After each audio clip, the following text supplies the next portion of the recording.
ঢাকার বার্তা গেল ভারতের প্রধানমন্ত্রী নরেন্দ্র মোদীর কাছে। বৈঠকে বসলেন বাংলাদেশে নিযুক্ত ভারতীয় হাই কমিশনার। বাংলাদেশের শীর্ষ নেতাদের সাথে 3 দফা বৈঠকে কি আলোচনা হয়েছে আর ঢাকার কোন বার্তা পৌঁছেছে মোদীর কাছে? দুই দেশের সম্পর্কের গুরুত্বপূর্ণ এই বৈঠকে উঠে এসেছে কোন কোন বিষয়? আমি শারমিন সুলতানা জানাবো বিস্তারিত। বাংলাদেশ ভারত সম্পর্ক নিয়ে যখন নানা আলোচনা, ঠিক তখনই ঢাকার গুরুত্বপূর্ণ বার্তা নিয়ে ভারতের প্রধানমন্ত্রী নরেন্দ্র মোদীর সঙ্গে বৈঠক করলেন বাংলাদেশে নিযুক্ত ভারতের হাই কমিশনার দীনেশ ত্রিবেদী। মঙ্গলবার নয়াদিল্লিতে অনুষ্ঠিত হয় এই বৈঠক। বাংলাদেশ সফর শেষে ঢাকায় বাংলাদেশের শীর্ষ নেতৃত্বের সঙ্গে 3টি গুরুত্বপূর্ণ বৈঠক করেন দীনেশ ত্রিবেদী। এরপরই নয়াদিল্লিতে ফিরে তিনি ভারতের প্রধানমন্ত্রী নরেন্দ্র মোদীর সঙ্গে আলোচনায় বসেন। জীবন অবাক না করলে কে করবে? 28% মিল্ক ফ্যাটের অবাক করার সাথে ফ্রেশ মিল্ক পাউডার। জীবন অবাক করুক প্রতিদিন। কি ছিল সেই বৈঠকে? কূটনৈতিক সূত্র বলছে, বাংলাদেশ ভারত সম্পর্কের বিভিন্ন গুরুত্বপূর্ণ বিষয় নিয়ে মতবিনিময় হয়েছে তাদের মধ্যে।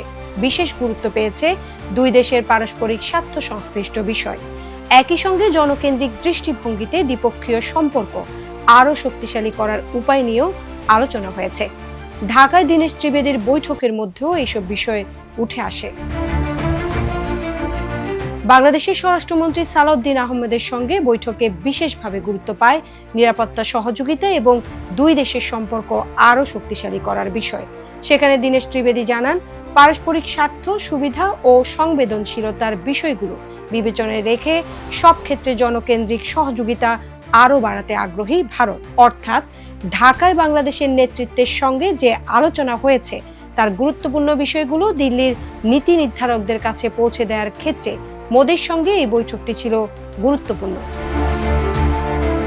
এখন প্রশ্ন, ঢাকার সঙ্গে দিল্লির সম্পর্ক কোন দিকে এগোবে?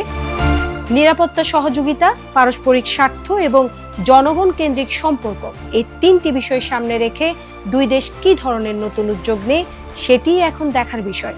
কারণ দীনেশ ত্রিবেদীর এই বৈঠক শুধু একটি আনুষ্ঠানিক সাক্ষাৎ নয়, বরং ঢাকার সাম্প্রতিক বার্তা সরাসরি ভারতের সর্বোচ্চ নীতি নির্ধারকের কাছে পৌঁছে দেওয়ার একটি গুরুত্বপূর্ণ কূটনৈতিক পদক্ষেপ হিসেবেই দেখা হচ্ছে।